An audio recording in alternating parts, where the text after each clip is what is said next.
Thank you. Thank you. I feel like I should be applauding you because you're the ones who certainly made this house a home. So thank you very much.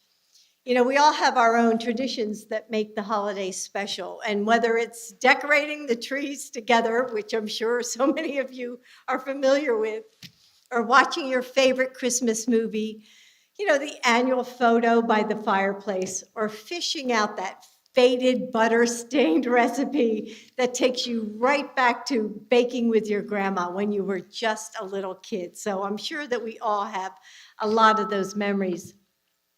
You know, maybe it goes back to generations, connecting you to the family that made you who you are. Maybe it's a tradition that you created with the family you chose, you know, writing a new chapter together. For me, it's setting our holiday table. And my mom always used to put out candles and fresh flowers that she found outside. She never bought them from a store. And it made every dinner feel special, especially on the holidays. And we weren't just sharing a meal, we were sharing our lives. We were feeding our spirits. And every year, as I light the candles and arrange the flowers just right, I can remember her smile in the firelight. And I remember how she turned our table into like this sacred circle of love. I'm sure all of you do this. And, you know, I hope I can give my family the same feeling.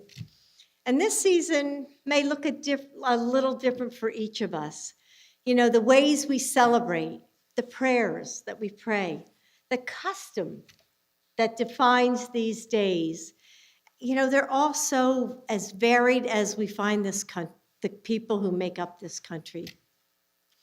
But at the core of our traditions are threads that unite us all: faith, family, and friendship, gratitude and service, love for our community.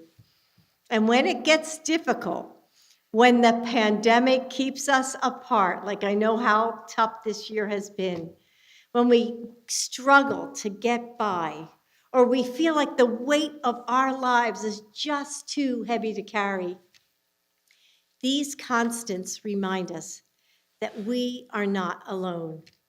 They heal us and lift our eyes to the future. For all of our differences, we are united by what really matters. Like points on a star, we come together at the heart. That is what I wanted to reflect in our White House this year. In each room, we tell a story of gifts from the heart. In the East Wing, we see the gift of service with shooting stars representing the frontline workers who brought light to our lives in the darkest days of this pandemic. In the China Room, we're reminded of how a simple table can become something that's sacred and special when we come together to break bread in love and friendship. In the Vermeer Room, we honored the visual arts with paintbrushes and swatches and a kaleidoscope of color, reflecting the breadth of beauty that American artists have given the world. Whoever did that room, wasn't that fun to do?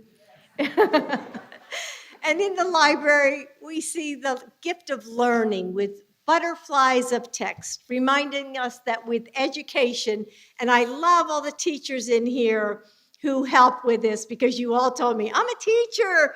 So I love that you all came to help us. You know, with education, we could all transform into something beautiful and just soar to new heights. In the Green Room, the gift of nature brings us respite and restoration. My mom always used to say, Jill, things will look better in the morning. And she was right. With each new sunrise, the world moves forward, bringing hope with it. In the Blue Room, where we just were taking the pictures, the peace doves adorn a Fraser fir, each carrying the name of our United States and territories, the unique voices of our country, brought together in harmony. That tree, wasn't that just so magnificent? I love that. And in the red room, we see the gift of the performing arts, the freedom and joy we find in something as simple as driving with the windows down. Well, I used to know that. And the music turned up. Or the depth of sorrow and solace we see in a dance without words. In the East Landing, the Gold Star tree honors the women and men who have laid down their lives for our country and their families who carry on their legacies every day. And many of you here told me that you were members of the military or military families. And in the state dining room, Christmas trees have become photo albums documenting the families of this home and reminding us of the love that binds all of our families, whether they were born or blended, chosen or discovered.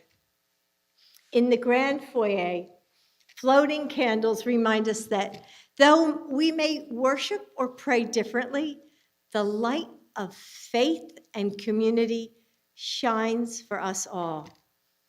Finally, here in the East Room, we see the gift of gratitude, the small acts of grace that are as joyful to give as they are to receive. And that's why we're here today. Gratitude for you. You all made this possible.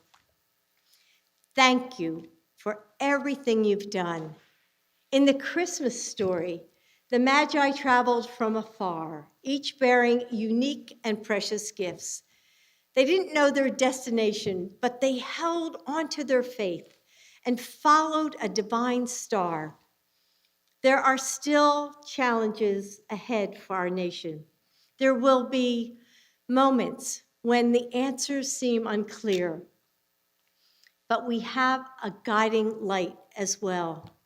Not a star in the sky, but a divine truth within us, the values that make us who we are, the threads that unite us all, the gifts from the heart. No matter how dark the night, when we turn toward that light, we will never be lost. So thank you for helping us share those gifts from the heart. And happy holidays and Merry Christmas from our family to all of yours. We love you. Thank you.